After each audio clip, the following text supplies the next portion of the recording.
स्वाहा शांताकारं भुजगशयनं पद्मनाभं सुरेशं विश्वाधारं मेघवर्णं शुभांगं लक्ष्मीकान्तं कमलनयनं योगभीडानगं यमं वन्दे विष्णुभवहरं सर्वलोकैकनाथं स्वाहा ओम सर्गचक्ररक्तचौरपिलोकस्कलितं स्वाहा लम्बोदरसवितो विघ्नासो विनायकं स्वाहा ध्रुवनेत्रकादेशो भालचन्द्रोपजानं स्वाहा द्वादशैतानि नामानि यापने छोड़यादपि स्वाहा पूजारम्भे वाहे च प्रवेशे निर्गमेता स्वाहा संग्रामे संकटे च विघ्नस्तस्त्र जायते स्वाहा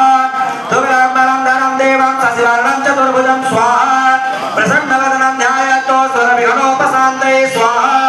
दाविदासे दत्तं पूजितं यासुरासुरे स्वाहा सर्वविघ्नहस्तस्मै गणाधिपतये नमः स्वाहा सर्वमङ्गलमाङ्गल्ये शिवे सर्वार्थसाधिके शरणे त्र्यम्बके गौरी नारायणी नमस्तुते स्वाहा सर्वदा सर्वकालेषु नास्तेषां मङ्गलं येषां निर्देशे भगवान् मङ्गलाय तनोहरि स्वाहा तदेव लगनं सुदिनं तदेवो तारावरं चन्द्रवरं तदेवो बीजावरं देववरं तदेवो लक्ष्मीपते योगस्मरामि स्वाहा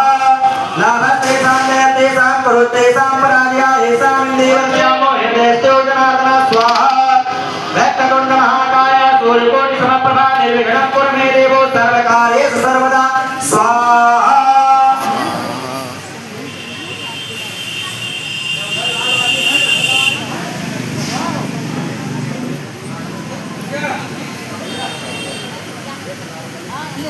अरे एक कुर्सी हमका दे दो।